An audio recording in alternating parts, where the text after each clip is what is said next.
So I'm gonna assume that this question has popped up in your head at least once when you were thinking about the Universe 6 Saiyans, when you've seen just how strong Cabba was when he first transformed against Vegeta. Although, like I said in the last video, I did state that Vegeta was a bit weakened because, you know, he did fight Vegeta, and I do think that he was holding back because he just went blue and one-shot Cabba. I guess he kind of did it. He could have probably beaten him as a Super Saiyan, but he pretty much did it just to, you know, show him that there's another power.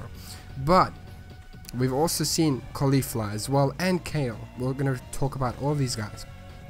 So, like the title says, okay, like this title says, are Universe 6 Saiyans superior to the Universe 7 Saiyans? And I would have to say yes. Now, before everybody, you know, gets their pitchforks and, you know, torches out, just listen, okay?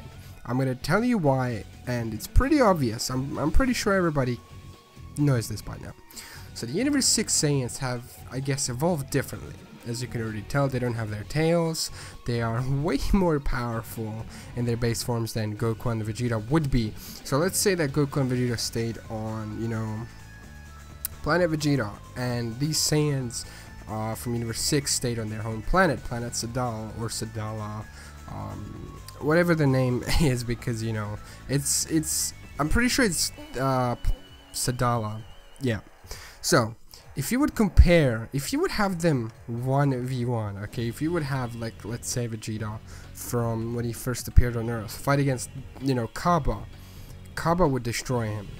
That's the difference between them. These Saiyans are incredibly strong for what they are, and then when you put Super Saiyan on top of that, you stack that, they're able to somewhat hold themselves, well, they're able to hold their own with a person that has trained their entire life to get to this point, which is insane. So if you, let's say if you put Cabba from right now, okay, and you have him go through the same everything that Goku and Vegeta have gone to, and you get to the end result, how powerful would that guy be?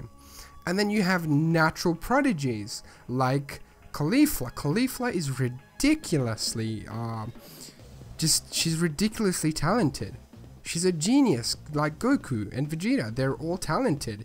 Caulifla went Super Saiyan 2 minutes after she got Super Saiyan. She just, boom, she just grasped it, just like Super Saiyan. Cabba explained it to her. Cabba didn't know how to transform, so, you know, Vegeta got him to transform through anger. But Cabba then translated that feeling to Caulifla, and Caulifla tested his theory. Of course, it is a bit weird of a reason because, hey, back tingling, but, you know, it worked. Which, then she even went past that level. I mean, Cabba never told her that there's a level beyond that, I'm pretty sure, and she just goes Super Saiyan 2, and now she's seen in the preview for episode 100, where she's like facing off against Goku in his Super Saiyan 2 form. They're both in their Super Saiyan 2 forms, and, you know, she's actually holding it off, although Goku was shown to kick her through, you know, into, like, the ground. But I'm pretty sure, you know, it'll be a kind of a back and forth thing. She wants to learn Super Saiyan Blue. I don't know if Goku's going to be able to teach her, even if he tells her how. He's probably going to tell her, well, seek Vados' help with that. She could help you out like Whis helped me. Or, well, he'll probably, like, give her advice and tell her how that feels. Like, feel the pressure as they fight or something. Because, you know, Goku and Vegeta both clashed and, you know, learned of that transformation at the same time, which is awesome. And then you've got Kale. Kale, I would not say she's talented. She's more of a... Because, you know, she's very timid in her base form. She's very timid, shy, you know, she's kind of scared easily. And then when you trigger her, like literally, she gets triggered and she just outbursts again. In the episode 100 preview, we saw her just bulk up into this Broly form that's probably going to be called Super Saiyan Berserker, because that's what I imagine her being.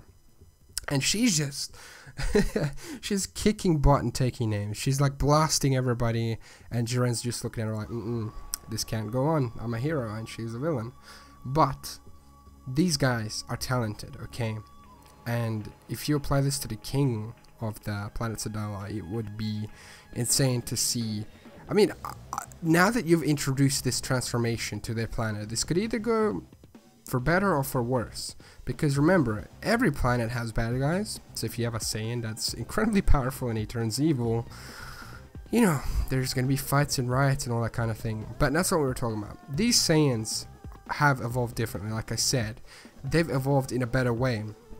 I'm sure that Frieza has limited their evolution because their home planet wasn't planet Vegeta, it's a different planet. Or was it? I don't know if that's canon or not. I forgot that. So if, you know, if I'm wrong, let me know in the comments section. Feel free to correct me. But without a doubt, Universe 6 Saiyans is superior. Not in strength, okay? Not currently, but in potential, in long-term potential as well.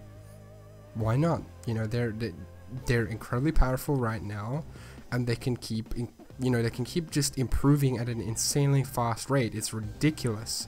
Because Caulifla did all that in a day, and if she learns blue now, then she will be one of the strongest Saiyans in terms of potential, like, because she just went from Super Saiyan to blue. Although we don't know if that's going to happen. You know, if it happened, if you guys are from the future and watching this now and it happened, well, cool. But they definitely have more potential in terms of just how strong they can get and how strong they are now. Goku and Vegeta are geniuses among, you know, their members of their race, without a doubt. Goku's a ridiculous genius who's just grasping these things and continuously striving to improve, and he's found unorthodox methods to do so, like the gravity chamber on the way to, you know, Namek. That was insanely smart of him to do. Room of Spirit and Time, they use that to improve. So that's awesome. But tell me what you guys think. Do you guys think, hey, maybe, you know, Universe 7 is, you know, still, you know, Universe 7 Saiyans are still, you know, better than Universe 6? And give me reasons why, if you do think that. Or do you agree with me? Do you think that Universe 6 Saiyans, in terms of, like, let's say if you took their planet, Sadala, and they clashed with the planet Vegeta Saiyans, without a doubt, I'd say that Universe 6 Saiyans would destroy the Universe 7 Saiyans in a fight, like an all-out war. Even though these Saiyans have, like, you know, they can go Great Ape and stuff, but I'd still say it wouldn't be enough compared to, like, Cabba, Caulifla, and Kale, because they could just power boost times 50. Caulifla can go times 100 because she has Super Saiyan 2, so if she goes Super Saiyan 2 from her base, that's times 100. And then, you know, if they do go beyond that, that would be pretty ridiculous. But anyways, I will not drag this video out any longer. 2 videos in a row about Universe 6 Saiyans. It's, you know, it is what it is. But thank you so much for watching. My name is iVolt. If you're new to the channel and you like these kinds of discussions, make sure to subscribe, because I do these as much as I can. I do try and do daily uploads, but that doesn't always work out. And subscribe, and I will see you guys in the next one. Take care, everybody. Peace.